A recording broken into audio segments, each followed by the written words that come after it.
So you just booted up Anno 117 Pax Romana, and your first town looks like it was designed by a drunk goat with a stick of chalk.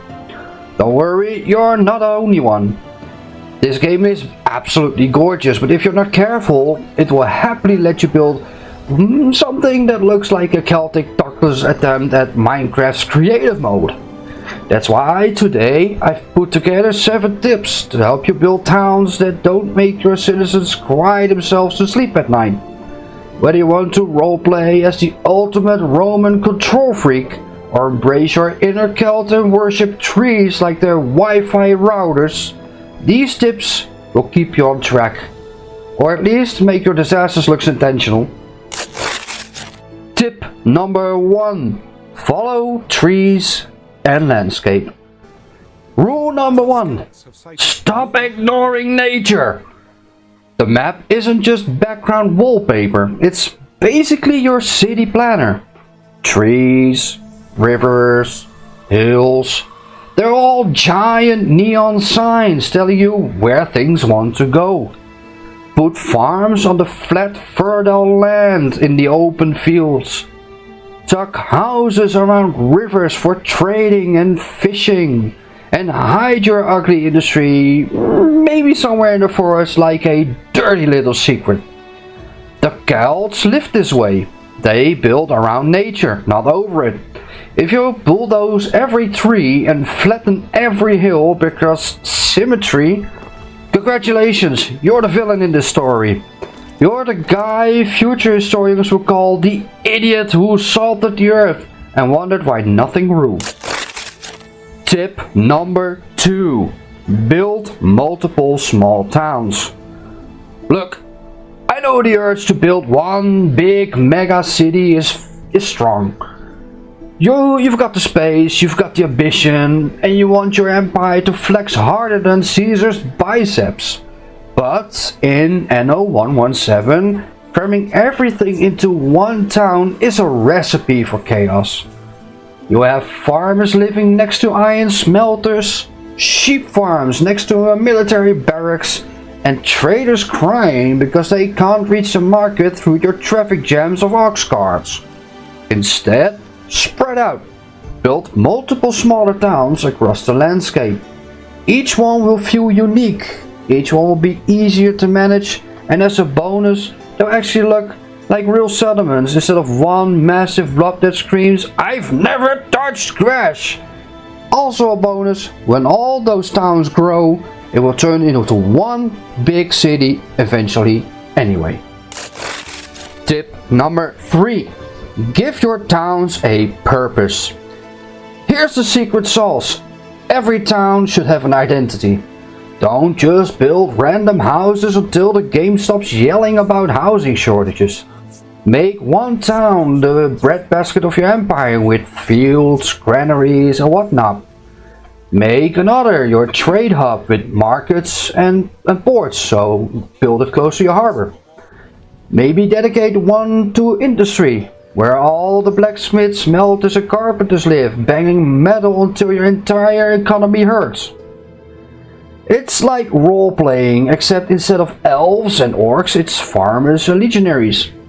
And when each town has a clear role, your empire feels alive. Without purpose, your towns are just housing spam, and your people are basically Sims waiting to catch fire. Tip number 4. Romanize one town at a time. Ah yes, Romanization, the slow cultural steamroller.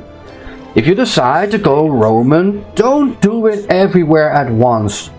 Don't march into every town and say, "Congratulations, you're all Roman now, here's your toga, and oh, by the way, your house is getting bulldozer for a bathhouse." That's how you trigger rebellions, famine, and maybe a polite assassination. Instead, focus on one town at a time.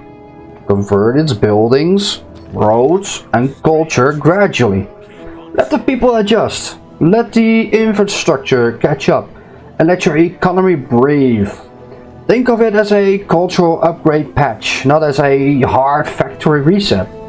Unless you're really into chaos, then by all means, toga party for everyone. Tip number 5. Romans versus Celts. Now, this is where you pick your flavor. Order or chaos. Romans loved grids, straight lines, perfect squares, everything neat and organized like an IKEA catalog. The Celts, they build around nature. Winding roads, weird shapes that looks like random but actually had a charm.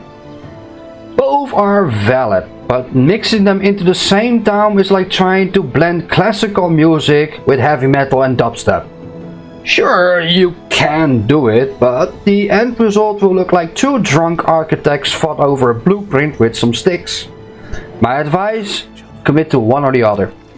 If it's a Roman town, make it a little bit more neat, rigid and intimidating. If it's a Celtic town, let the roads wander like your citizens after they have too much meat. Tip number 6. Don't be afraid to use wider roads in Roman cities. Pro tip, the Romans didn't build roads just for walking. They actually built them for wagons, for soldiers, for processions, and yes, also for flexing. Wide roads make your cities look grand and majestic, and they actually help with traffic flow. Too many players cheap out with skinny little golf paths because they want to squeeze in one extra house. Don't be that guy. Roman city with narrow streets just looks wrong. It's like building the Colosseum out of Lego bricks. Go wide, make avenues, make boulevards. Your empire isn't just surviving, it's showing off. And in Roman culture, flexing was basically a civic duty. And finally, tip number 7. Don't treat this game as a race. So finally, calm down. This isn't a race. You don't get a medal for finishing the campaign in record time. After all, Rome wasn't built in a day, and your empire won't be either. Take your time, experiment, build something weird just to see if it works. If a town burns down, rebuild it. If your road system looks like spaghetti, maybe embrace it. This game isn't about speed running to the end, it's about the journey. If you're not having fun, you're doing it wrong. So relax, take a breather, and let your inner Caesar or Celtic Druid have a little fun before the next hit. And that's it. 7 tips to keep your empire from looking like an historical blooper reel. Follow the landscape, spread your towns, give them a purpose, and remember, if it all goes wrong, you can always blame the Celts or the Romans or, yourself.